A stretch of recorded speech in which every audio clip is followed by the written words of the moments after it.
아멘. 우리 하나님께 영광 돌립니다. 할렐루야. 하나님께서 오늘 우리에게 주신 말씀은 열왕기상 19장 1절에서 8절입니다.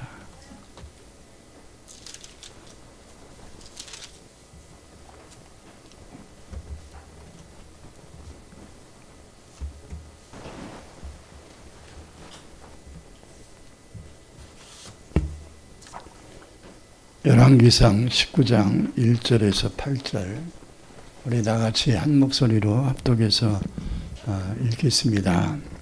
아합이 엘리야가 행한 모든 일과 어떻게 모든 선지자를 칼로 죽였는지를 이세벨에게 말하니 이세벨이 사신을 엘리야에게 보내어 이르되 내가 내일 이맘때에는 반드시 내 생명을 저 사람들 중에 한 사람과 같이 하리라. 그렇게 하지 아니하면 신들이 내게 벌 위에 벌을 내리어 마땅하니라 한지라. 그가 이 형편을 보고 일어나 자기의 생명을 위해 도망하여 유다에 속한 브엘세바에 이르러 자기의 사환을 그곳에 머물게 하고 자기 자신은 광야로 들어가 하룻길쯤 가서 한 로뎀나무 아래에 앉아서 자기가 죽기를 원하여 이르되 여호와여 넉넉하오니 지금 내 생명을 거두시옵소서.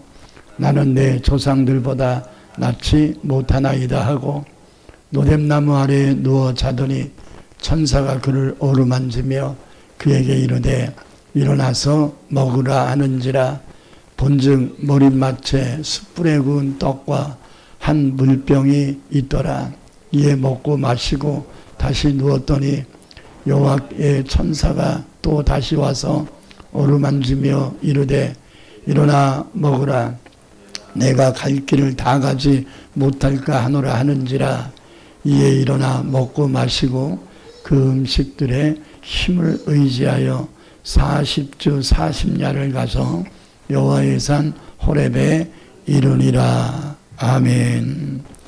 사랑과 은혜가 풍성하신 아버지, 오늘도 저희들을 주의 전에 보내셔서 하나님 앞에 예배할 수 있는 은혜를 주시고 오늘도 우리에게 다시금 주시는 귀한 말씀을 듣고 그 말씀을 거울 삼아 우리를 돌아볼 수 있는 복된 기회로 허락하여 주셔서 감사합니다. 한 귀로 듣고 한 귀로 흘려버리는 자 하나도 없게 하시고 두 귀로 듣고 마음판에 새겨서 말씀대로 살아갈 수 있는 주의 선한 백성들 되게 하옵소서. 모든 것 주님께 의탁하오며 예수님의 이름으로 간절히 기도합니다. 아멘. 오늘 본 말씀은 우리가 지난주에 전했던 말씀입니다. 우리가 지난주에 말씀을 이 본문으로 다 전하지 못해서 오늘은 이어서 전하려고 합니다. 지난 시간을 약간 요약을 하면 엘리야가 하나님의 은혜로 기도를 응답받아서 하나님께 불이 내리는 은혜를 얻었습니다. 그래서 12항아리의 물로 가득 차 있었던 제단에 강력한 불이 내려서 제단만 탄 것이 아니라 그 물항아리로 부어놨던 그 물까지 다 마르게 되는 강력한 불이 임함으로 하나님의 살아계심을 입증했습니다. 뿐만 아니라 3년이 넘도록 비와 이슬이 내리지 않았던 그 강토에 비가 내려서 하나님의 은혜가 충만하게 되었습니다. 이렇게 불과 비가 내리는 것을 보고 엘리야가 얼마나 마음이 기뻤는지 갈멜산에서 이스르엘까지 약 40km 정도 되는데 비를 맞으면서 막 달립니다. 얼마나 좋았는지. 여러분, 기뻐서 막 땀인지 눈물인지 빗물인지 모르게 막 기쁨의 눈물을 흘리며 뛰어본 적 있습니까?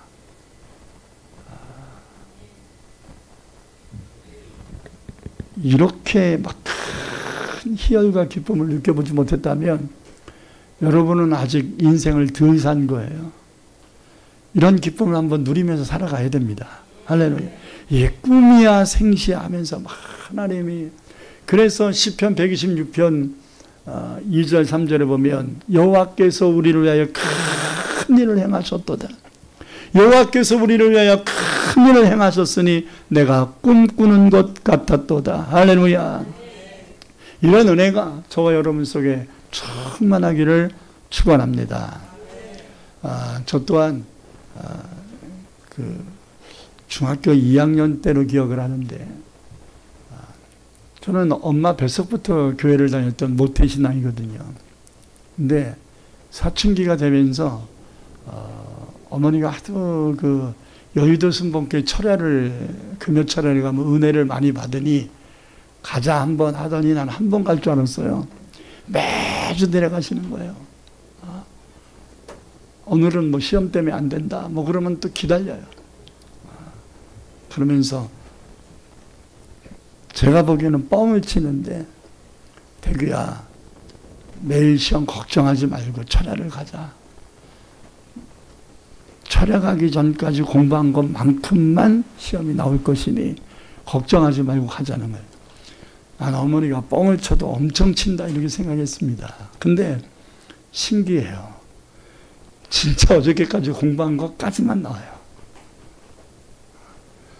그러니 거역할 수 없고 입증이 되니까 그래서 갑니다. 가긴 가는데 또 하나의 이제 슬럼프가 뭐냐면, 나는 그 누구보다도 엄마 뱃속부터 교회를 다녔는데 왜 저 많은 사람들이 방언을 하면서 저렇게 시간 가는 줄 모르고 땀 뻘뻘 흘리면서 저렇게 열심히 기도하는데 나는 왜 방언을 하나님이 안 주시나. 그래서 한 2년 정도를 기도를 했는데 중학교 2학년 때 받았던 것 같아요. 근데 철야가 끝나는 시간까지도 제가 간절히 사모했는데 못 받았습니다. 근데 그날 오기라 그래야 되나요? 하여튼 오늘은 내가 꼭 받아야 되겠다 이런 결사각오를 가지고, 그 여의도 순복음교회는 단이 두 단계가 있는데, 높은 단은 목사님이 설교하는 단이고 낮은 단은 이제 준비 찬송이나 뭐 율동 뭐 이런 기도회를 인도하고 이런 단인데, 철야 예배가 끝나면 이상하게 성도들이 막 그냥 달려가듯이 가서 그 밑에 단에 자리를 잡고 막 무릎 꿇고 막 기도를 하는 거예요. 그래서 저게 뭔가 하고 보다가 나도 저기 가서 한번, 윗강단은 목사님들이 계시는 곳이니까 못 올라가고 밑에 강단은 성도들이 올라갈 수 있는가 보다. 그러고서 막 뛰어 올라갔습니다. 신발 벗고 뛰어 올라갔는데 그때는 이제 스팀 파이프가 있더라고요. 그 스팀 파이프로 스팀을 껐으니까 미지근하고 만지기가 좋아요. 손도 안 시렵고. 그래서 그 스팀 파이프를 붙잡고 무슨 생각이 들었냐면, 내가 이 파이프를 뽑아버리는 한이 있더라도 내가 하나님의 은혜를 깊이 받아보리라. 누구 말대로 소나무 뿌리 뽑는 것처럼 막 그냥 강대를 써가면서 그런다고 되는 것도 아닌데, 강대를 써가면서 막 하나님 앞에 막 기도하는데, 옆에 세라복을 입은 여학생이, 고등학생인지 중학생인지 모르겠는데 세라복을 입은 여학생이 내 바로 옆에서 기도를 했는데, 나는 파이프를 붙잡고 오두방정 다 떨면서 기도를 하는데 이 소녀는 아주 이러고서 기도를 해요. 이뻐 죽겠어. 근데 나는 기도하다가 자꾸 이 아가씨가 아니라 이 학생을 자꾸 봐요. 비교를 하느라고. 나는 이렇게 열심히 기도하는데 왜 안 되고, 저 학생은 저렇게 얌전히 기도하는데 저 방언을 하나. 그게 약이 올라가지고 막 강대를 써가면서 하나님 너무하시는 거 아니냐고. 왜 그 여학생도 들었을 거야 아마. 저 학생은 주면서 왜 나는 안 주냐고 그러면서 막 강대를 쓰니까 하나님이 불쌍했나 봐. 그래가지고 저에게 성령 은혜가 임하면서 그 은혜의 증거로 방언이 터졌습니다. 그때 얼마나 기뻤는지 기도의 끝을 모르겠어요.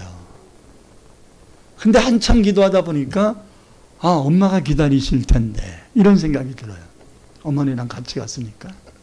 그래가지고 입으로는 방언하면서 뒤를 이렇게 들어봤더니 어머니가 안 계시는 거예요. 가셨나? 내가 먼저 나간 줄 알고 가셨나? 그러고서 막 입으로는 계속 방언을 하면서 막 뛰어나갔어요. 했더니 없어.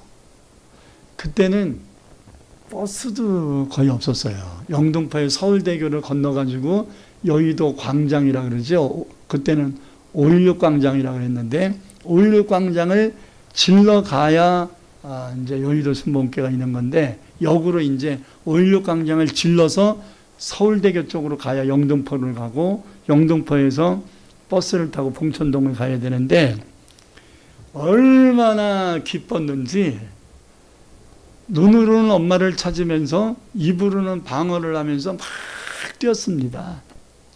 나는 엘리야의 기쁨이 이것과 비교될 수는 없겠지만 저도 맛은 본 것 같다라는 생각이 들어요. 막 이 5.16 광장을 막 뛰는데도 숨도 안 차요. 지치지도 않아요. 얼마나 마음속에 빨리 이 기쁜 소식을 엄마에게 이런 생각을 가지고 막 뛰어갔는데 서울대교를 건너고 계시더라고요. 그래서 방언하다 말고 엄마 나도 받았어. 막 우리 어머니는 기억이 안 나실 거예요. 하도 오래돼서. 그러니까 그래? 나는 그렇게 방언받기를 사모했는지를 우리 어머니가 몰라서 다 성령을 받으면 기쁘지 뭐 이 정도로 얘기를 하셨는데 나는 그 정도가 아니었어요. 아주 그냥 바닷물에 뛰어들으라면 뛰어들 정도로 아주 기뻤습니다. 불 속에 뛰어가라면 불 속으로 들어가도 내가 불을 끄지 불이 나를 태우지 못할 거라는 생각까지도 들었어요. 얼마나 기뻤는지. 아마 엘리야도 이제 내일 아침이면 천지가 개벽되고 이 우상숭배에 찌들려 있는 이 백성들이 이제 하나님께로 다 돌아올 거다. 이런 기쁨 속에서 막 비를 맞아도 힘들어하지 않고 지치지 않고 막 40km를 뛰어갔던 것입니다. 그러나 그렇게 소망하고 기대했던 그 다음날 아침에 보니까 세상이 바뀐 게 아니라 도리어 왕비였던 이세벨이 사람을 보내서 자기를 죽이겠다고 하는 겁니다. 이 말을 들은 이 엘리야는 어제 그 비 맞고 뛰어갔던 그 기쁨이 다 사그라지는 낙심과 절망과 포기와 두려움 속에 주랭랑을 쳐서 광야로 도망갑니다. 그래서 광야로 도망가서 오늘 말씀해 보니까 하나님 차라리 나를 죽이십시오. 내 열조보다 내 조상들보다 나은 게 하나도 없습니다 하면서 막 푸념을 하고 우울증에 빠져버리고 슬럼프에 빠졌습니다. 저는 이 말씀을 읽으면서 지난주에도 약간 언급했지만 엘리야가 왜 하나님이 해달라는 거 다 해줬는데 이런 지나친 슬럼프에 빠져서 죽고 싶은 정도까지 갔을까? 하나님이 해달라는 거 다 해줬는데 다만 아직 변화되지 못하고 아직 그 인간의 근성이 불신을 버리지 못한 이세벨이 말 한마디 한 건데 나 같으면 어저께 450명이나 바알 선지자를 다 죽였는데 아직도 정신 못 차리고 있는 이세벨이 죽이겠다 큰 소리 치면 모세처럼 네가 죽으려고 환장했구나. 어저께 바알 선지자 450명 죽은 거 못 들었나? 저 여자가 아주 죽으려고 환장했네. 이래야 되는데 왜 도망갔을까? 난 그게 이해가 안 가가지고 이 본 말씀 앞뒤를 17장부터 19장에 이르는 말씀을 수없이 읽었습니다. Why? 왜 그랬지? 엘리야가 이게 도망갈 상황이 아닌데 왜 도망갔지? 이세벨이 죽인다고 그러고 죽었지나? 죽일 수 있나? 아니 지금 역전된 상황 아니야? 이전에는 선지자를 죽이려고 펄펄 떴지만 이제는 바알 선지자들을 다 죽여버린 상황에서 자기들이 무슨 힘이 있지? 이세벨이 무슨 힘이 있어? 하나님이 살아계신 역사를 불로 비로 보여주셨는데 저 하나님을 대적하다가 저 여자 어떡하려고 그래? 이런 우려심을 가져야 되는데 왜 도망가지? 엘리야가 도대체 왜 도망갔지? 저는 엘리야가 왜 도망갔지를 수십 번 되하렸습니다. 이해가 안 갔습니다. 이해가 안 갔어요. 근데 가만히 생각해 보니까 그 이해 안 가는 행동들이 저와 여러분에게도 수없이 있다는 거예요.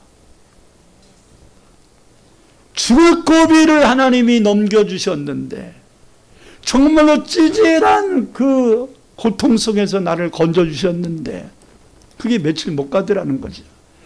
성경을 보니까 이러한 사람들이 너무나 많은 거야. 이스라엘 백성들이 그 440년 동안에 찌들린 애굽의 종살이에서 벗어나 기적으로 홍해가 갈라져서 홍해를 건넜는데 3일이 지났을 때 먹을 물이 없어서 목마른 그 목마름 때문에 원망불평하고 3일 전에 건넜던 홍해의 이 기적을 까먹는 거예요. 저는 그래서 느꼈습니다. 아, 작심삼일이라는 말이 그 성경적인 얘기구나. 마음 해이한 것을 3일만 방치해도 감사를 3일만 잊어버려도 이렇게 극단적인 원망과 불평과 낙심에 빠질 수 있구나. 며칠? 3일만 여러분 생각을 멍 때려도 지금까지 받은 은혜 다 까먹을 수 있다는 거예요. 3일이면 까먹어요. 더 가속이 붙으면 뭐 오늘 은혜 받은 거 집에 가서 까먹겠죠.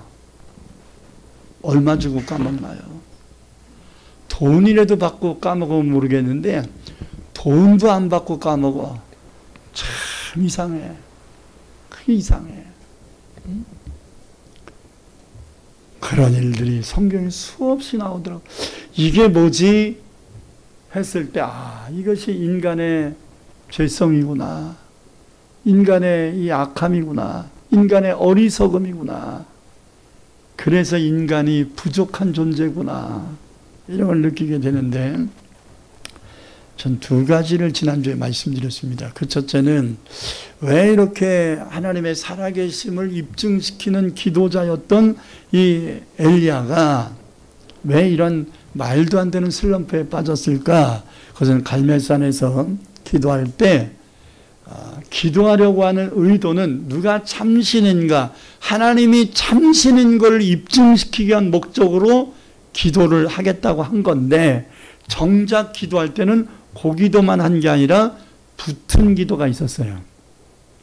하나님의 살아계심만을 위한 게 아니라 첫째 하나님의 살아계심과 둘째 내가 하나님의 선지자임을 입증해 주시고 그리고 내가 지금까지 하나님 말씀대로 사는 것이 틀린 것이 아니라는 것을 하나님이 불로써 증명해 주십시오라는 기도란 거예요. 여기서 내가가 들어간 거예요. 내가.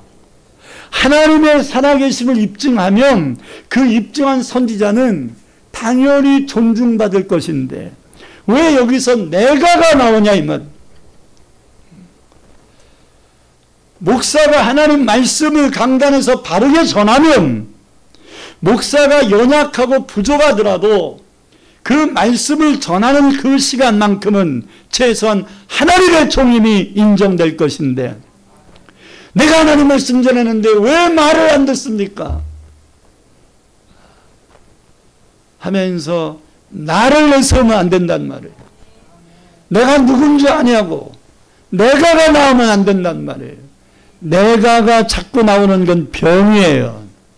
교만이에요. 믿음이 누수되고 있는 거예요. 그렇기 때문에 엘리야가 여러분 하나님의 살아계심을 이렇게 체험하는 이 상황에서 철저한 준비 속에서 이런 은혜를 체험했는가? 아니지요. 그리시네가에서도 까마귀를 통해서 공급받고 사르밧 가부즘에서도 밀가루 통해 밀가루가 떨어지지 않고 기름병에 기름이 마르지 않는 은혜를 받으며 살아왔지만 그의 삶은 도망자의 삶이었습니다. 다시 말해 선지자로서의 당당한 하나님이 나의 생명을 지키시고 나의 사명을 이루실 것이라는 당당함 속에 지난 3년을 산 게 아니에요. 하나님의 은혜와 보호심 속에 있었으나 숨어 지내는 도망자의 삶이었습니다. 그러나 하나님이 이제 이스라엘 백성들에게 저주를 풀고 이 가뭄에서 벗어나 이제 하나님께서 은혜와 사랑을 베풀기를 원하셨기 때문에 엘리야로 하여금 엘리야야 이제는 아합에게 보이라 이렇게 말씀한 거 아니에요? 이제 더 이상 숨어 살지 말고 더 이상 비굴하게 살지 말고 더 이상 하나님 나의 은혜만 갈구하지 말고 이제 네 할 일을 하라 이 말이잖아요. 선지자가 할 일이 뭐예요? 숨어서 먹고 사는 거예요? 목사가 먹고 살 게 없어서 하나님 일용할 양식 주신다고 하지 않았습니까? 굶지 않게 해주세요. 여러분 목사는 그 기도를 할 필요가 없습니다. 성경은 뭐라고 말합니까? 일하는 소에게 망을 씌우지 않는다. 아멘. 하나님의 종이 하나님의 일을 하면 하나님이 먹이시고 입히시고 피로를 채우실 것인데 뭐 때문에 먹고 사는 문제를 그렇게 전전긍긍했을까? 또 먹고 사는 문제도 하나님이 여태까지 우리를 굶기셨나요? 가난의 기준이 뭡니까? 이게 상대적 빈곤 아닙니까? 여러분들이 아프리카 사람들과 비교하면 여러분들은 쌀이 떨어지는 건 아니잖아. 설사 여러분들의 가정에 쌀이 떨어져서 국가가 쌀 주잖아. 아멘? 그러니까 우리나라에 사는 사람은 먹을 게 없어서 굶어 죽는 사람은 발생하지 않습니다. 먹기 싫어서 굶어 죽는 사람이 생길지 몰라도. 입을 옷이 없어 추워 얼어 죽는 사람은 없어요. 술 먹고 길바닥에서 자다가 동사하는 사람은 있을지 몰라도. 다시 말해 이 나라는 이제 60년대 50년대처럼 전후 세대가 아니에요. 이제는 가난과 빈곤에서 벗어난 세대예요. 우리 오영주 집사님이 대표 기도를 참 잘하셨는데 기도 속에 이 나라가 경제적인 빈곤 속에서 힘들어한다 이런 고백을 하잖아요. 이것도 상대적이라고 생각합니다. 저는 무슨 생각이 드냐면 그래도 지금 어렵다 해도 우리 어렸을 때보다는 안 어려워라는 생각이 늘 마음에 있어요. 여러분들 그렇게 생각하지 않습니까? 아니 지금 우리나라가 어렵다 힘들다 해도 우리 어렸을 때처럼 힘든가?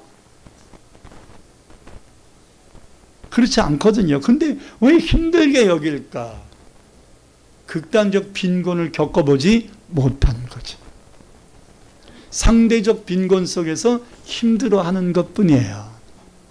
그렇기 때문에 이제 내년부터는 하나님이 우리 교회와 여러분의 가정을 열어주시면 나는 이제 선교지 탐방을 여러분과 함께 하려고 합니다. 안 열어주시면 못합니다. 열어주시면. 그래서 정말로 빈곤 속에 있는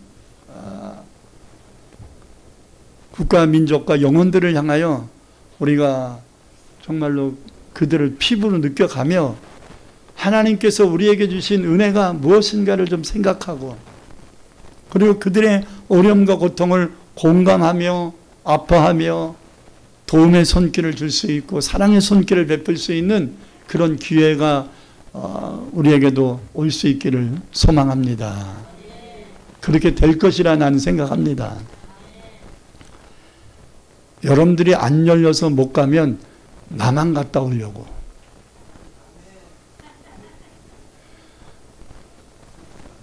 저는 내년에 키르기스탄 가려고 하거든요. 우리 이현 목사님도 오셨지만 가려고 합니다. 근데 같이 갈 사람 지원하세요 하면 교회에서 여러분들 비행기 싹 대줄 수는 없잖아. 비행기 값은 여러분들이 내면서 와야지. 그래야 교회가 선교를 하지. 여러분 비행기 싹 대주라고 선교를 못하면 안 되잖아요. 아멘? 그러니까 최소한 비행기 싹은 여러분들이 감당할 수 있는 물질이 있어야 되고, 둘째, 또 남의 나라 가면 아무래도 불편할 텐데 이 불편함 속에서도 건강 잃지 않을 수 있는 건강을 유지해야 되고, 셋째, 가족들이 아이고 송건님 딸들이 대대적으로 반대할 수도 있잖아. 엄마 연세를 생각하세요. 80이신데 어디를 가시려고 그래요. 거기 가가지고 돌아가시면 어떡해요. 막 그러면서 절대적으로 반대하면 또 못 가잖아요. 그러니까 세 가지. 필요한 물질이 공급돼야 되고, 건강이 유지돼야 되고, 가족들이 협조해줘야 돼. 갔다 오세요. 그리고 선교비는 보태지 못할 망정, 그런데 왜 가냐고 그러면서 짜증이 나버리고, 그러면 가족들이 그렇게 하면 여러분 불편해서 갈 수 있겠습니까? 그러니까 이 세 가지를 위해서 내년 봄에 갈 예정이니까 한 5개월 동안 기도를 하세요. 아멘. 더 늙기 전에 가야 되지 않겠어요? 더 약해지기 전에 가야 되지 않겠어요? 아멘. 좀 우리가 이제 좀 상대적 빈곤에서 벗어나서 이제 절대적 빈곤을 해결해 주신 하나님의 은혜를 감사할 수 있는, 상대적 빈곤이 있어도 상대적 빈곤이라는 것은 왜 나보다 더 좋은 안락한 환경에 있는 사람만 비교하냐고. 상대적 빈곤이라는 것은 나보다 어려운 사람하고 비교하면 상대적 빈곤감이 느껴지는 게 아니라 상대적 부요함을 느끼는 거죠. 할렐루야. 같이 교통사고가 4명이 났는데 한 사람은 굉장히 많이 다쳤어. 만신창이가 됐어. 근데 한 사람은 다리만 부러졌어. 근데 한 사람은 이마빵만 찰가상이 생겼어. 근데 한 사람은 하나도 안 다쳤어.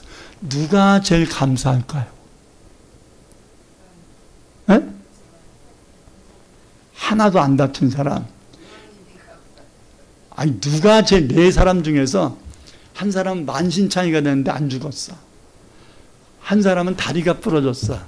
한 사람은 찰가상만 생겼어. 한 사람은 하나도 안 다쳤어. 누가 제일 감사할까요?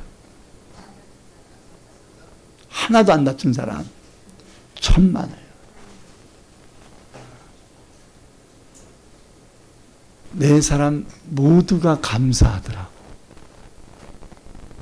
왜? 만신창이 됐는데도 안 죽어서 다행이래. 그럴 수 있죠.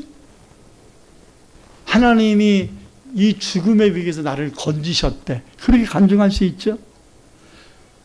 이 만신창이가 된 사람이 안 죽은 거에 대하여 생명을 연장시켜 준 거에 감사하면 그 다음에 다리 부러진 사람은 원망 못해요. 찰가상 아유 큰일 날 뻔했다고, 아유 그 차 괜히 타가지고 이런 말 못해요. 하나도 안 다친 사람은 아유 제가 더 감사하지요 하면서 더 감사하지 않겠어요? 근데 하나님의 은혜를 깨닫는 사람이 제일 감사할 거예요. 하나님의 은혜를. 하나도 안 다쳐서도 저 운전수가 저 개떡같이 운전을 해가지고 큰일 날 뻔했다고 막 하나도 안 다쳤는데도 난리 벼락치는 사람도 있죠. 경험을 안 해서 모르는 거예요. 하나도 안 다쳐서도 기분이 확 상하고 그냥 다친 사람보다 더 열받고 막 신경질을 내고 탓을 하고 원망하고 불평하고 이런 사람도 많죠. 오늘은 단체로 하면을 안 하네. 그러니까 상대성이에요. 상대성.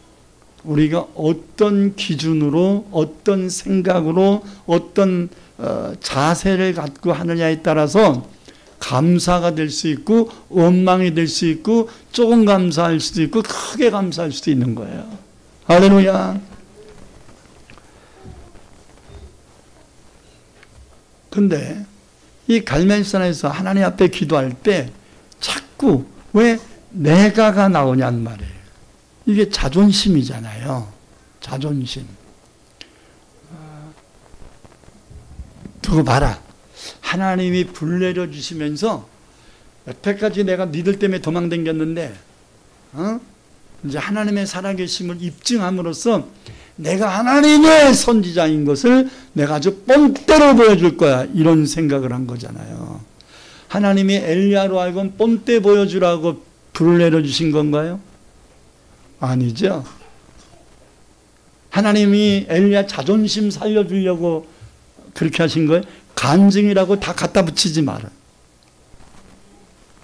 하나님의 영광을 위하여 하나님이 일을 하시는 거지 여러분 자존심 살려주려고 일하시는 게 아니에요. 그건 부수적으로 따라오는 거지. 더 크게 아멘. 자존심으로 기도하지 말라고요. 자존심으로 기도하면 응답을 받아도 별 좋은 결과가 없어. 불이 내리면 뭐합니까? 비가 내리면 뭐합니까? 또 도망가는데. 불 내리기 전과 비 내리기 전과 다를 게 없잖아요. 도망가고 있으니. 응답 받았다? 여기에 생명 걸지 마세요. 응답 안 하시는 것도 이유가 있는 거잖아요. 응답하셨다? 그것은 여러분 자존심 살려주려고 응답하시는 게 아니잖아요. 하나님이 그렇게 속 좁은 분이에요. 여러분 자존심이나 살려주는 수준으로 일하시는 분은 아니잖아요. 하나님의 영광이라고 하는 큰 틀을 가지고 생각해야지. 거기에 우리가 좀 자존심이 상하는 게 있어도 우리가 좀 손해보는 게 있어도 감사함으로써 하나님의 영광을 드러낸다면 우리가 살려보려고 했던 자존심 망가졌어도 하나님은 다 세워줘요. 하나님이 높이시면 낮출 자가 없어요. 하나님이 열으시면 닫을 자가 없어요. 하나님이 하시는 하나님 아주 미쳐 꼴딱거리겠습니다. 나 진짜 자존심 상해서 못 살겠습니다. 나는 이 꼴 못 보겠습니다. 뻔때를 그러지 말라고. 부부싸움에서 뻔때 보여서 남편을 아주 그냥 만신창이 만들면 여러분 잘 되겠네. 응? 아주 자식들이 말 안 들어. 너 봐라, 너. 하나님이 너 그렇게 하면 너 진짜 아주 그냥 벌 받을 거다. 이렇게 저주해서 여러분들 행복하겠네. 자존심 부리지 마세요. 안타깝게 여겨야 되지. 긍휼히 여겨야지. 아멘. 그걸 더 눈물로 사랑으로 기도해야지. 왜 사랑으로 키운 자식하고 자존심 싸움을 합니까? 왜 며느리하고 경쟁을 합니까? 한 남자를 두고 시어머니와 며느리가 경쟁을 해. 그 중간에 낀 아들은 얼마나 힘들겠어. 희지 안 그러냐. 그러니까 최 권사님이 마음이 편하고 행복해야 아들이 행복해. 내가 불편하면 며느리 하는 것마다 다 마음에 안 들어. 왜 저렇게 하나 이 생각만 들 거예요. 근데 내 마음이 기쁘고 행복하고 감사하면 며느리 잘 와서 우리 아들이 행복하겠네. 아유, 하나님 감사합니다. 하나님 감사합니다. 아멘. 그냥 딸들 시집 못 간 것만 안타까워하지 말고 아유 그래도 순서는 바뀌었어도 아들이 먼저 가서 저렇게 대를 이어줬으니 얼마나 감사하냐. 이러면 얼마나 기쁘겠어. 손주 보면서도 아이고 아들은 저렇게 떡두꺼비 같은 아들 낳는데 우리 딸들은 뭐하나. 그러면서 불행을 아주 그냥 만들어내. 원망 제조기가 되면 안 됩니다. 불평제조기가 되면 안 됩니다. 하나님이 열어주신 그것을 누리며 사세요. 할렐루야. 저 딸은 언제 결혼하나. 이것 때문에 딸들이 더 힘들어. 그냥 냅둬. 기도만 해야지. 그런데 깊이 들어가면요, 자식들이 결혼했는데 자식이 없고 또 아주 훌륭하게 잘 키웠는데 배우자 못 만나서 결혼 못하고 막 이러면 속상하거든요. 근데 제가 목사로서 이렇게 분석을 해보면 저 집사의 속상함이 자식을 사랑해서인가 자기 자존심인가 라고 했을 때 50%가 자기 자존심인 사람들이 꽤 있더라고요. 제가 목사니까 목사를 비해서 보면 자녀들이 교회를 안 다녀. 목사인데 자녀들이 교회를 안 다녀. 그러면 막 하나님 앞에 울며 불며 막 하나님 내 자녀들 교회 다니게 해주세요. 막 기도를 하는 걸 보게 돼요. 근데 나중에 이렇게 얘기하는 거 보면 뭐라고 얘기하냐면 나 성도들한테 창피해서 설교도 못하겠다고. 왜?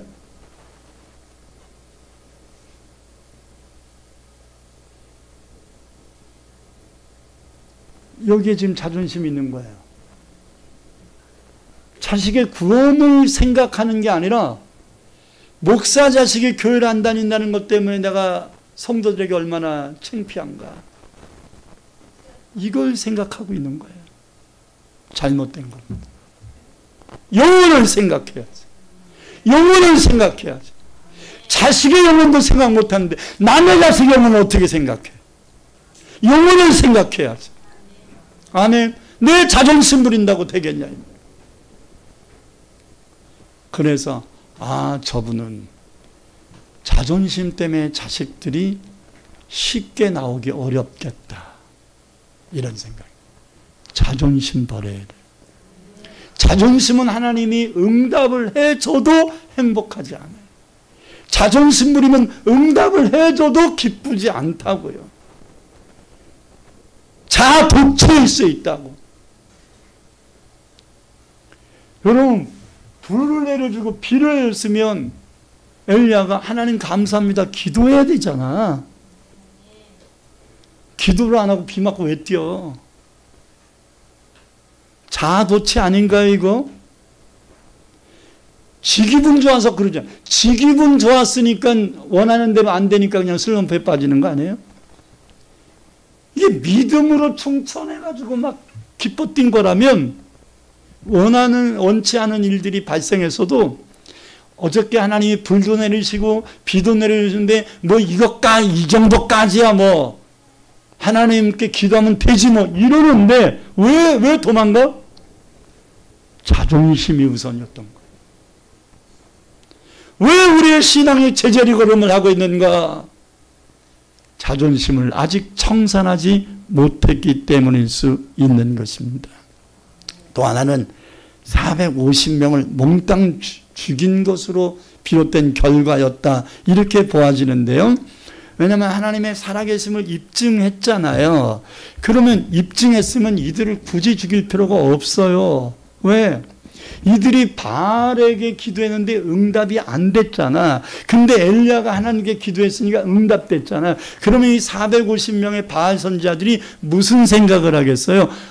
내가 믿는 바알은 거짓신인가? 무능한가? 왜 엘리야는 단순하게 저렇게 기도했는데 하나님이 저 강력한 불을 내리시나? 하나님이 참신인 거 맞네. 이런 갈등하지 않겠어요? 굳이 이들을 죽이지 않아도 하나님의 살아계심을 입증해 줬기 때문에 이들이 자기가 믿는 바알에 대한 신뢰가 깨지고 금가지 않겠습니까? 그러면 이들을 변화시키기 위하여 엘리야가 좀 중간 역할을 해야 되잖아. 그게 사명 아니에요? 선지자의 사명은 하나님의 뜻을 가르쳐주고 입증함으로써 하나님께로 돌아오게 하는 게 선지자의 사명 아니에요? 왜 죽여? 이 죽인 것도 자주, 너희들 때문에 내가 지난 3년 동안 도망댕겼잖아. 너희들 가만 안 둬. 그러고서 싹 죽인 거잖아. 싹. 아니 최소한 이제부터 바알을 버리고 하나님 믿을 사람은 이리 와. 끝까지 안 믿을 사람들 일로 와. 해가지고 끝까지 안 믿는다고 하는 사람만 죽였어도 되잖아. 선택권을 좀 줬어야 되는 거 아니에요? 하나님의 살아계심을 입증해 줬으니까. 왜 싹 죽여? 그러니까 이세벨에게 보고해 줄 사람이 없는 거야. 부인 치마파국이나 붙잡고 있는 아합이 얘기하니까 아합의 말을 이세벨은 콧방귀도 안 껴요.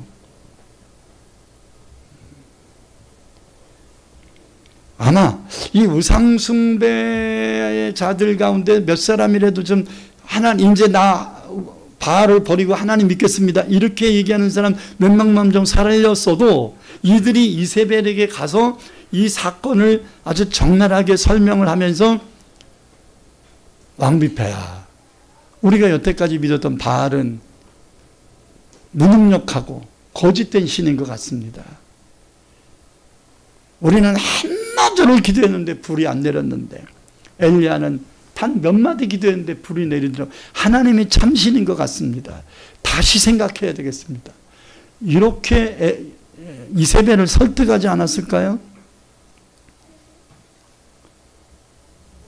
최소한 하나님께 하나님의 살아계심이 입증됐으니 그동안 우상숭배로 찌들리게 이 나라를 만들었던 저들 어떡할까요? 기도를 해도 해야 되잖아. 해요? 안 해요? 안 해요. 지 맘대로 다 죽여버려요. 하나님이 언제 죽이라 그랬어? 그 말도 없었잖아. 자기가 다 죽여버린 거잖아. 왜? 평상시에 이것들 때문에 나 고생했다 이거지. 평상시에 이것들 때문에 이 나라가 풍지박산 났다 이거지. 그럼 바알을 섬기는 자 450명 죽였다고 해서 달라진 게 뭐냐 이 말이야. 달라진 게. 이 이스라엘 백성들이 조금 달라진 것이 있다면 하나님이 불내려 주셔서 달라진 거지 바알 450명 죽여 달라진 게 아니에요. 착각하면 안 돼요. 그렇게까지 해놓고 19장 10절과 19장 14절에 엘리야는 동일하게 스스로 고백하는 것 중에 하나가 뭐냐면 내가 여호와를 위한 열심히 유별하였다라고 고백합니다. 자, 여기서 유별하다, 그리고 옛날 성경에는 내가 여호와를 위한 열심히 특심하였다 이렇게 말합니다. 특심하다, 유별하다라는 히브리어는 카나예요. 카나. 가나가 아니라 카나. 시작. 카나. 히브리어로 카나예요. 이 카나라는 단어가 무슨 말이냐면 시기하다, 질투하다는. 깜짝 놀랐어요. 그래서 내가 설교 준비하면서 우리 아내에게 여보, 엘리야가 하나님을 향한 열심히 카나래. 이건 열심히 특별하다라고 하는 아주 이런 해석이 아니라 특별하다, 우월하다라는 단어가 아니라 시기하다, 질투하라는 단어인데 깜짝 놀랐어요. 다시 말해서 엘리야가 지금까지 하나님을 위하여 했던 그 열심은 순수한 목적에 근거한 열심이 아니라 하나님을 독차지하려고 하는 열심이었다. 내가 사랑하는 하나님을 다른 사람이 나보다 더 사랑하는 꼴을 못 보는 게 카나야. 내가 사랑하는 하나님을 누가 싫어하는 꼴을 못 보는 것도 카나예요. 하나님을 향한 사랑은 공유가 되어야 되고 보편적인 사랑으로 이어져야 되고 내가 받은 하나님의 사랑을 다른 사람도 받을 수 있도록 전해주는 것이 선지자의 자세인 것인데 하나님을 향한 자세가 카나였다는 거죠. 하나님의 사랑, 하나님의 은혜, 이거 나만 독차지하고 싶어 했던 특심이었다는 거예요. 외골수적이고 짝사랑 같은 열심이었다는 거예요. 여러분, 짝사랑하면 물불 가리지 않지요. 그죠? 이 짝사랑이 심해지면 뭐 어떤 증상이 나오나요? 에? 스토커가 될 수도 있죠. 나만이 특별히 하나님을 사랑한다는 착각을 버리세요. 모두가 하나님을 사랑해야지. 하나님이 나만 사랑해 주려고 하는 특심을 버리세요. 하나님은 이 세상을 다 있는 사람을 다 사랑하셔야지. 예수님이 이 땅에 오신 것은 예수를 믿는 나만을 위해 오신 것이 아니라 하나님이 세상을 이처럼 사랑하사 독생자를 지었으니 이는 저를 믿는 자마다 그 누구도 멸망치 않고 영생을 얻게 하려고 하는 공평성을, 보편성을 주신 거야. 아멘. 그 효과가 십자가의 은혜를 믿는 자들에게 임하는 것이, 하나님이 십자가를 예수님에게 지게 하실 때는 누구만을 위하여 한 것은 아니다. 모두를 위하여 십자가를 지신 건데, 누가 이 은혜를 공급받을 수 있는가? 그걸 믿는 자가 공급받을 수 있다는 얘기지. 예수 그리스도를 보내준 이유가 특정인만을 위하여 보내신 것은 아니란 말이에요. 그렇기 때문에 21세기에 오면서 켈빈의 절대 예정론은 금이 가기 시작한 거예요. 하나님이 택한 자만 구원받는다라고 하는 이 고정관념에서 이제 깨지기 시작한 거예요. 하나님이 특정인만을 사랑한다라는 게 아니라 모두를 사랑하나, 그들이 하나님의 사랑을 인정할 때 그 사랑이 유효하다는 말이에요. 아멘. 할렐루야. 아니, 제가 이 마이크를 한 30개를 사가지고 여러분에게 하나씩 다 주려고 하는데, 배집사님은 받았는데 성권사님이 저는 그런 거 필요 없는데요. 그런 거 안 받아. 그럼 받은 자에게 유익한 거잖아요. 맞죠? 예수님은 이 땅에 모든 자를 구원하기 위하여 오신 거예요. 근데 누가 구원받아요? 실제적으로는 예수님이 나를 위하여 구원하러 오셨다는 것을 믿는 자들이 그 구원의 혜택을 받는 거죠. 할렐루야. 그러나 좀 더 깊이 들어가면 그것조차도 하나님의 은혜 속에 있는 거다. 자, 물에 빠진 사람을, 육지에 있는 사람이 밧줄을 던졌어. 그러면 그 밧줄을 잡으면 살 수 있겠지요. 그래서 밧줄을 잡고 살았어. 그러면 살았을 때 이 사람이 뭐를 얘기할까? 밧줄을 던져줘서 감사합니다를 할까? 아니면 당신이 밧줄 던져줬다고 내가 삽니까? 내가 붙잡았으니까 살지. 내가 낯서봐요. 이렇게 건방 떨 사람이 어디 있어요? 아멘. 그러므로 구원받기 전에는 예수 그리스도에는 모든 자에게 맨다. 예수 안 믿고 있는 자도 예수님이 당신을 사랑하십니다. 당신을 위한 십자가를 지었습니다. 이렇게 해야 되는 거 아니에요? 근데 이 사람이 예수의 십자가를 믿었어. 그런 다음에는 내가 믿어서 구원받은 거, 이렇게 얘기하면 안 되지. 그 말이 틀린 말은 아니라 그렇게 말하지 마세요. 그건 건방진 거잖아요. 나같이 부족한 죄인을 구원시켜 주셔서 감사합니다. 그 말을 해야지 왜 뭘 더 붙이면 된다 안 된다.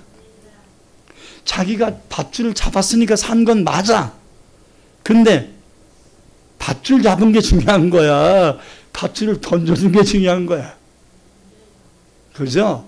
그러므로 산 사람은 밧줄 던져줘서 감사합니다라고 해야지, 내가 밧줄을 잡았다는 걸 강조하면 된다 안 된다? 안 되는 거죠. 성경이 그것을 말씀하는 거예요. 전도는 만민구원을 가지고 전도를 해야 되고, 구원받은 자에게는 하나님이 당신을 택하셨기 때문이다, 이렇게 말하는 게 맞는 거죠. 하나님의 은혜다. 하나님의 사랑이다. 아멘. 네. 절대 카나가 돼서는 안 된다. 에이, 저런 사람은 하나님이 구원 안 시킬 거야. 왜 구원을 여러분의 생각으로, 여러분의 판단으로 결정합니까? 구원의 선택권은 누구한테 있는 거예요? 하나님께 있는 거지. 하나님이 구원시켜주면 되는 거지. 하나님 죄는 하지 마세요. 우리 성은이가 그 송내동 교회에 있을 때 4살인가 5살인가 그때 선교원도 겸하고 있었는데 싸웠어. 너니 저한테 와서 아빠 아무개 교회 오지 말라고 하세요.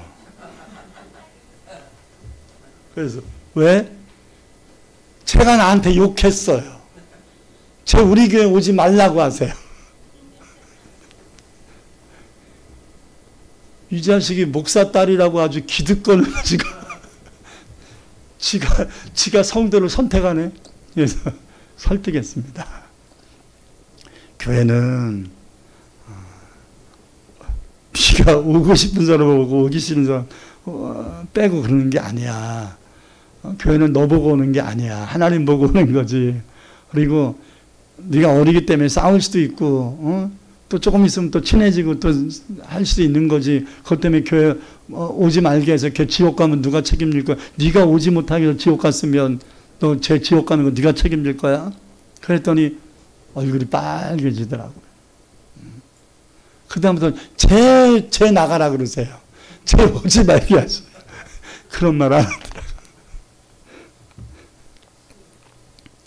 이게 외골수적인 사랑, 이기적인 사랑이에요.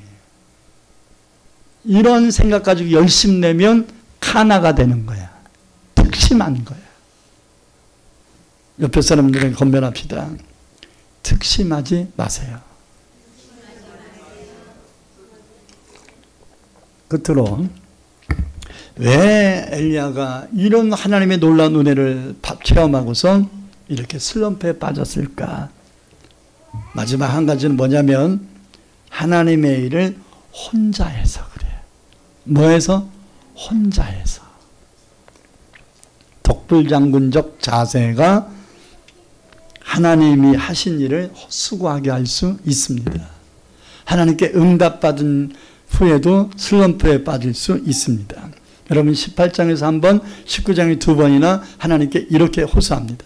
내가 만군의 하나님 여호와께 열심히 간하하오니 이는 이스라엘 자손이 주의 언약을 버리고 그렇게 될 수밖에 없었던 이유를 얘기한 것. 이스라엘 자손이 주의 언약을 버리고 주의 제단을 헐어버리고 칼로 주의 선지자를 죽여 싸우며 오직 나만 남았거늘 그들이 내 생명을 찾아 빼앗으려 하나이다. 오직 나만 남았다라는 착각에 빠졌어. 근데요, 이거 엄청난 착각입니다. 엄청난 착각이에요. 내가 하나님이었으면 야, 이 자식아 착각하지 마. 이렇게 혼냈을 것 같은데 하나님은 엘리야를 도리어 위로해주고 다독거리더라고. 천사를 보내가지고 오늘 본 말씀에 깨워가지고서 물 먹이고 떡 먹이고 하면서 네가 가는 길에 지칠까 하노라 하면서 2번이나 깨우면서 먹이잖아요. 애 취급한 거죠. 어린애 취급한 거잖아요. 왜? 지금 하나님을 향한 열심이 어린아이 수준이잖아요. 지금 이거 회복시키길 원하셨던 거예요. 아니 당신 왜 그래? 이러면은 헤어나질 못해요. 그 사람의 수준을 이해해 줘야지. 아니 왜 주의를 못 지켜? 그것도 못하고 무슨 신앙생활에 이렇게 말할 수는 있겠지요. 그러나 그건 성숙한 사람의 얘기고.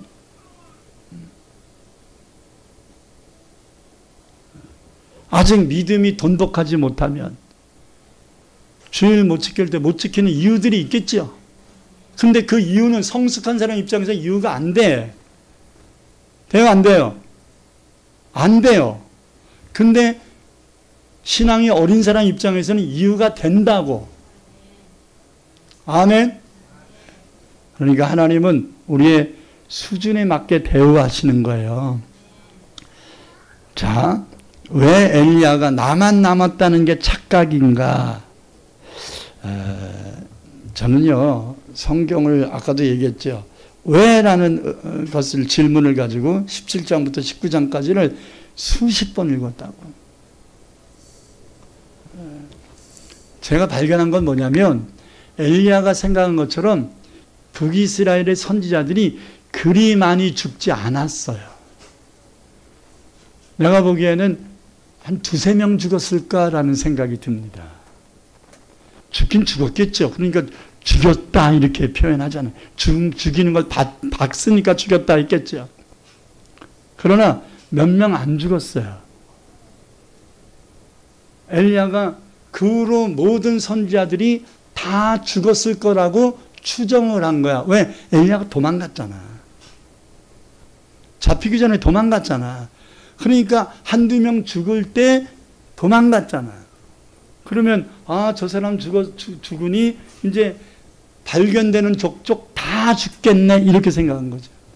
근데 발견돼서 다 죽었다는 말이 성경에 없어. 도리어 뭐가 있냐면 18장 3절 4절을 보니까 이런 말씀이 있어요. 기가 막힙니다. 자, 함께 있습니다. 아합이 왕국 맡은 자, 그러니까 이제 궁의 대신이지요. 왕국 맡은 자 오바다를 불렀으니 이 오바다는 여호와를 어느 정도 섬겨요? 지극히 섬김. 자기 생명 바쳐 하나님을 경외하는 자였다는 거예요. 그 경외함이 뭘로 입증했냐? 이세벨이 여호와의 선지자들을 멸할 때에 오바다가 선지자 100명을 가지고, 여기서 가지로 취하여라는 말이거든요. 빼돌렸다는 거야. 100명을 빼돌려서 50명씩 굴에 숨기고 그들에게 지난 3년 동안 떡과 물을 먹였다는 거예요. 엘리야가 다 죽었다고 생각했던 최소한 100명의 사람들은 누구를 통하여 보호받고 있었어요? 오바댜를 통하여 보호받고 있었어요. 근데 엘리야가 이거 왜 몰랐을까요? 도망갔잖아. 도망가서 꽁꽁 숨어 있으니까 모르는 거야. 오바댜가 이 100명이 한꺼번에 있었던 것도 아닌데 다 수소문해서 찾아내서 숨기지 않았겠습니까? 갈멜이라는 것은 동굴이 한 2,000개 정도 있다고 이야기합니다.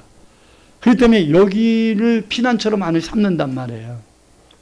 그러니까 여기서 2,000개 정도 굴이, 크고 작은 굴이 있으니까 50명씩 해서 기거할 수 있을 정도면 좀 비교적 큰 굴 2개를 선택했겠지요. 근데 굴이 깊으니까 안에서 50명씩 기거하고 있어도 밖에 노출이 안 됐겠지요. 그리고 오바댜는 고위관직자잖아요. 그러니까 먹을 거를 많이 가지고서 해도 누가 부자가 마차 타고 가는 건 이상한 거예요? 안 이상한 거예요? 부자가 쌀가마 들고 가는 거는 이상한 거예요? 안 이상한 거예요? 이상하지 않잖아. 그죠? 그러니까 누가 터치하지를 않는 거야. 아멘? 그래서 등잔 밑이 어둡다고 아합의 국내 대신이었던 오바댜가 선지자들을 100명이나 숨긴 거예요. 여러분, 좀 엘리야와 오바댜가 비교되지 않나요? 똑같은 핍박의 시기에 엘리야는 도망가서 하나님이 공급해 주시는 음식 먹고 살아, 혼자.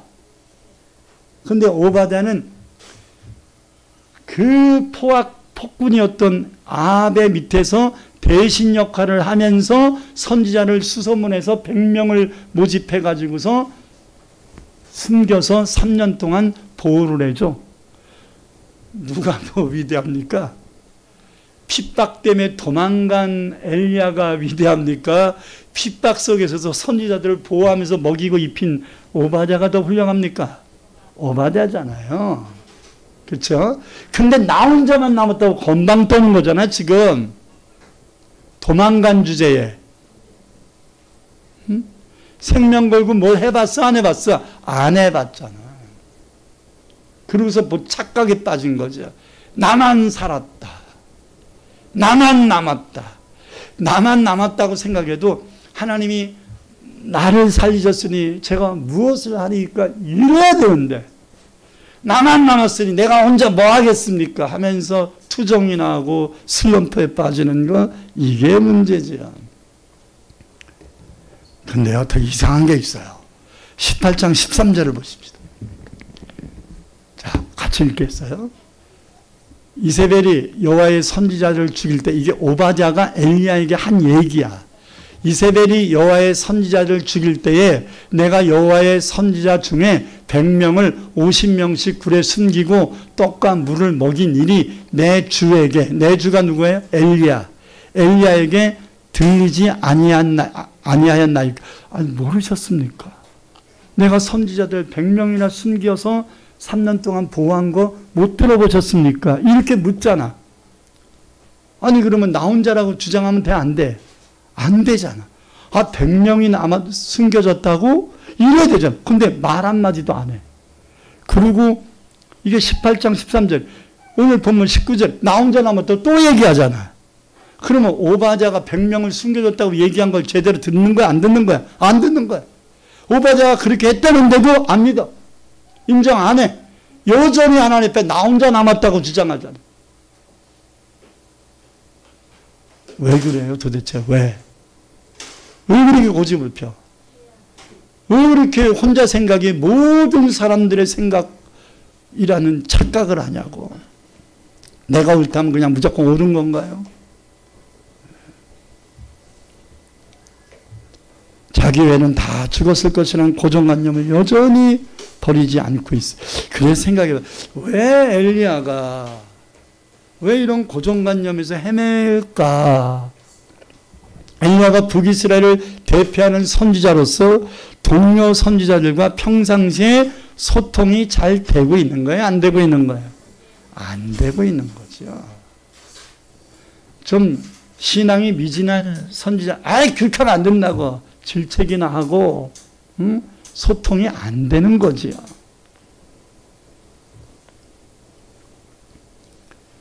자기가 응답받았다는 것을 얘기해 주면 그것에 대해서 좀 더 기도해 봐야 되지 않겠습니까? 그럼 그 사람하고 너하고는 얘기 안 해. 내가 응답받았다는데 뭐 그렇게 말이 많아. 너하고 나하고는 신앙의 색깔이 달라. 막 이런 식으로 자꾸 분리시켜버려. 하나 되지 못하는.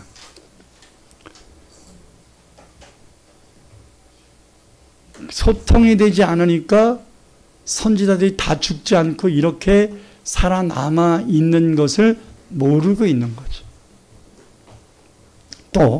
또 엘리야가 이세벨이 자기를 죽이려고 할 때 급하게 도망가가지고 그렉 시냇가로 도망갔잖아요.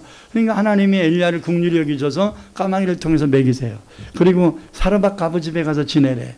그래서 사르밧 가부 집에서 밀가루통에 밀가루 떨어지지 않고 기름병에 기름 마르지 않도록 하나님이 도와주세요. 자, 하나님이 도와는 주셨는데 이게 선지자의 일은 아니잖아. 선지자 일이 핍박식에 숨어 지내는 것, 안 들키는 것, 이거 감사의 조건이 될 수는 있겠으나 이게 사명 감당했다고 말할 수는 없는 거잖아요. 숨어 지내는데 무슨 사명을 감당했다는 거야. 하나님의 은혜는 받았어요. 하나님의 보호하심은 있었어요. 그러면 오바댜에 의해서 보호를 받은 100명이나 하나님이 사르밧 가부 집에서 보호해줬던 엘리야나 피장파장 아니에요? 다를 게 뭔데? 똑같잖아. 숨어지는 건 똑같잖아. 아니 너는 사람이 도와줬고 나는 하나님이 직접 도와줬대. 에이, 하나님이 직접 도와줬까? 까마귀를 통해서 도와줬지. 그죠? 왜 사람을 통해서 도움받는 게 나아요? 짐승을 통해서 도움받는 게 나아요? 네? 여러분, 요나가 하나님 말씀에 불순종해서 큰 물고기 뱃속에 들어갔어. 근데 하나님이 물고기를 명하여 삼키라고 하셨는데 죽이지는 말래. 그래서 이 큰 물고기가 요나를 삼키고 3일 동안 뱃속에 달고 살았어. 근데 하나님이 토해내래. 그래서 토해냈어. 그럼 누가 보호해 준 거야? 하나님이 보호해 줬는데 실제적으로 누가 보호해 준 거야? 물고기가 보호해 준 거 아니에요? 그죠? 어떤 시각으로 보냐에 따라 뉘앙스가 다, 야, 하나님이 물고기를 통해 나를 보호해줬어. 개뿔. 오죽하면 짐승을 통하여 도움을 받게 할까? 나는 인간 대접 받은 게 아니라고 봅니다. 뭔 말인지 알겠어요? 베드로가 주님의 말씀 들을 때 회개를 하고 정신 차리면 되잖아. 왜 닭소리를 듣고 회개를 하냐고. 나는 이런 걸 보면 닭만도 못한 인간인 거야. 왜 탕자가 흉년 만났을 때 아버지께로 빨리 돌아가야지 왜 돼지도 먹는 쥐염 열매도 못 먹는 지경까지 빠져서 회개하냐고. 돼지만도 못한 인간이지. 제발 좀 아멘 좀 하세요. 안 그렇습니까? 아니 좋은 말 할 때 들으면 어디가 덧나? 왜 꼭 극악한 상황에 가서 하나님 살려주세요 두 손 두 발 드냐고. 그럴 필요 없잖아.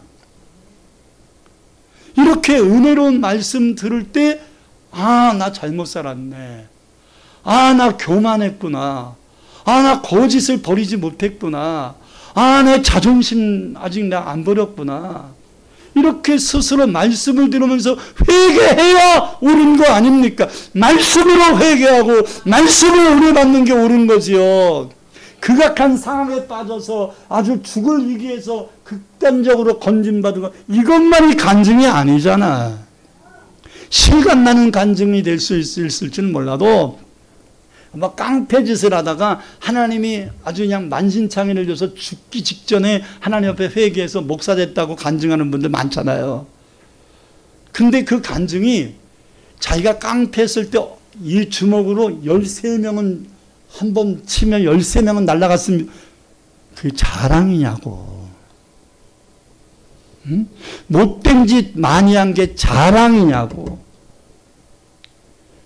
간증이라고 생각하는데 그게 자랑이냐고. 그게 하나님의 영광이냐고. 의도 터진 사람이 회개하는 것과 때린 사람이 회개하는 것은 차원이 다른 건가요? 때린 사람이 회개하는 게 더 적나라한 회개인가요? 깡패 그 밑바닥에 살던 사람이 회개하는 것과 깡패 보스가 회개하는 것은 차원이 다른 건가요? 왜 세상적 기준을 가지고 그럽니까?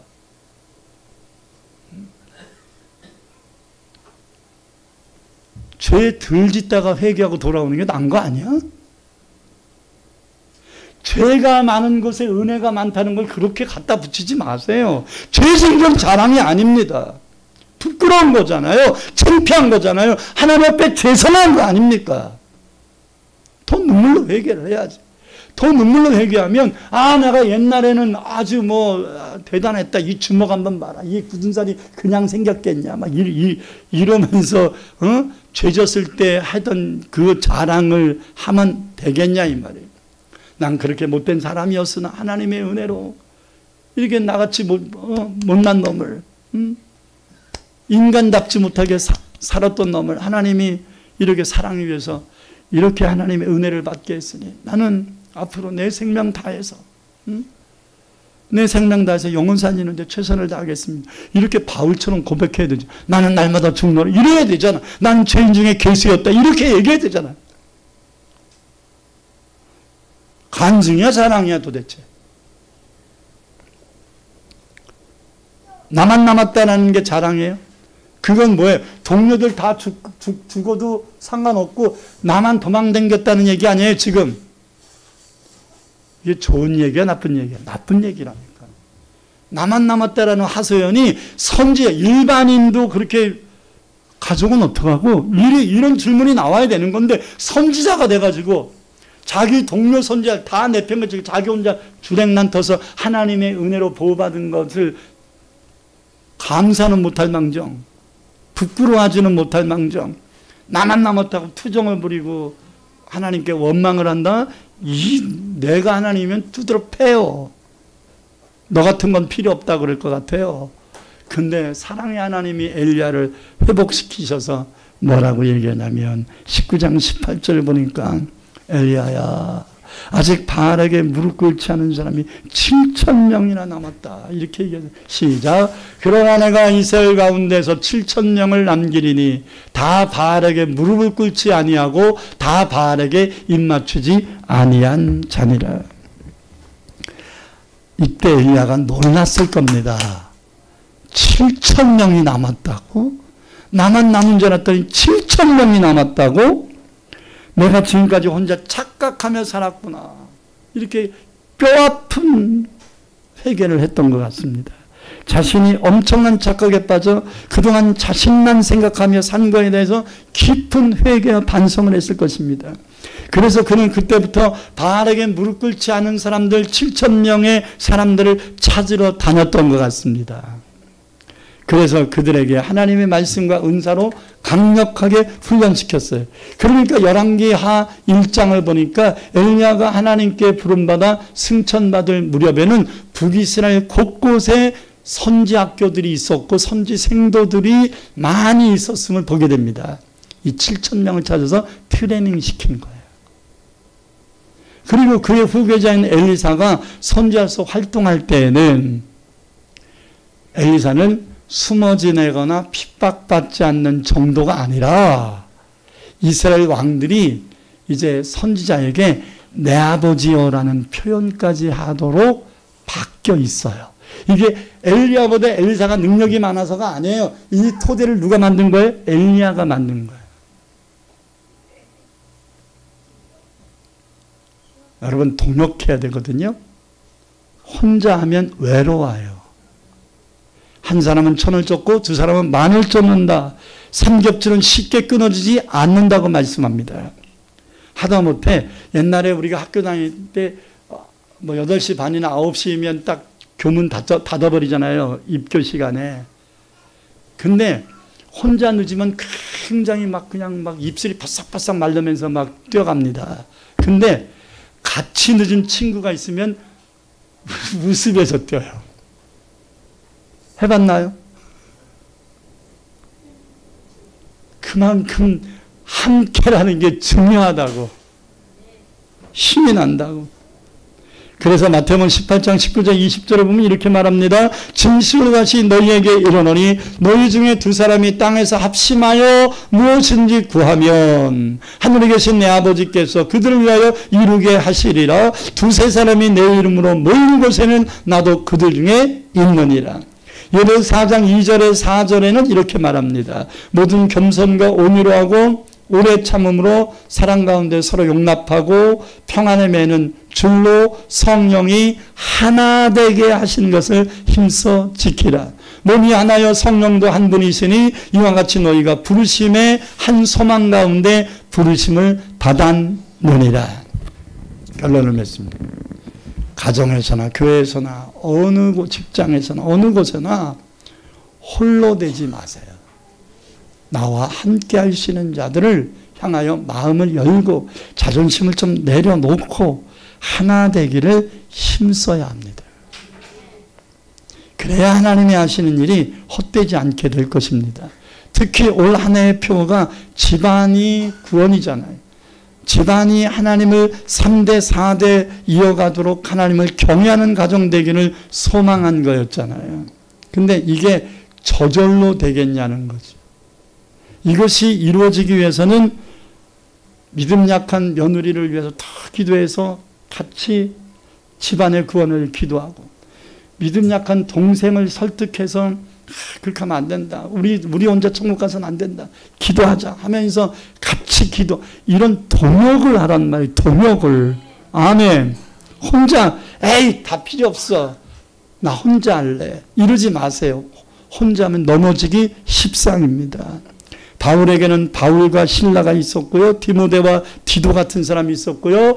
베드로도 늘 요한과 함께 했습니다. 다윗에게는 요나단이나 요압과 아비새 같은 장군이 있었고요. 모세에는 아론과 훌과 여호수아가 있었습니다. 기드온에게는 생서가락을 같이 하는 300명의 용사들이 있었습니다.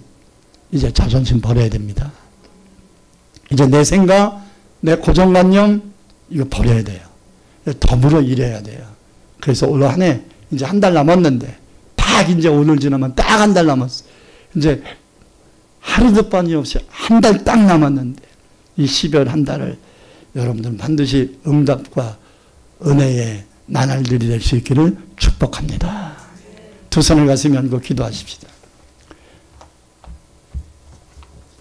하나님 나 너무 외로웠어요. 그거 자랑거리 아니에요. 왜 하나님이 여러분에게 동역자를 붙이실 건데 왜 혼자라고 외로워합니까? 찾으세요. 엘리야처럼 찾아내야 돼요. 도망댕기니까 못 찾는 거예요. 찾으면 구하라 주실 거요 찾으라 찾을 것이래. 두드리라 열릴 거래잖아. 이제 마음을 더 여세. 내 고정관념 버리세. 하나님 나의 믿음을 견고케 하소서. 내 가정을 믿음으로 3대 4대가 하나님을 섬길 수 있는 가문의 복을 받게 하소서. 통성으로 기도합니다. 주여 할렐루야 할렐루야 할렐루야. 주님 감사합니다. 오늘 이 엘리야의 슬럼프에 대한 말씀을 듣습니다. 우리도 예수를 믿는데 왜 마음이 평안하지 않습니까? 왜 내 마음이 기쁘지 않습니까? 주를 위해 일하는데도 왜 내 감정만 기복이 아버지 요동하고 있습니까? 하나는 어떤 때는 기쁘고 어떤 때는 침체돼서 예배드리고 싶지도 않고 기도하고 싶지도 않고 사람 만나고 싶지도 않고 다 모든 것을 내팽개치고 싶은 슬럼프에 빠집니까? 하나님 엘리야의 이 슬럼프에서 벗어나게 하소서. 자존심을 버려야 되겠습니다. 우리의 고정관념 내 생각을 버려야 되겠습니다. 더불어 하나 되는 원리를 깨달아 살아가게 하옵소서. 올 한 해는 내 가정이 하나님을 경외하는 가정 되기를 소망하는데 하나님 내 자녀들의 부족함이 있어도 끌어안고 그들과 하나 되어 기도하고 그들과 함께 예배하고 그들과 함께 신앙의 대화를 나누며 어떻게 하면 내 가정과 가문이 믿음으로 하나 되게 할 수 있는 함께 기도할 수 있는 동역을 하게 하옵소서. 예수님 이름으로 간절히 기도합니다. 아멘.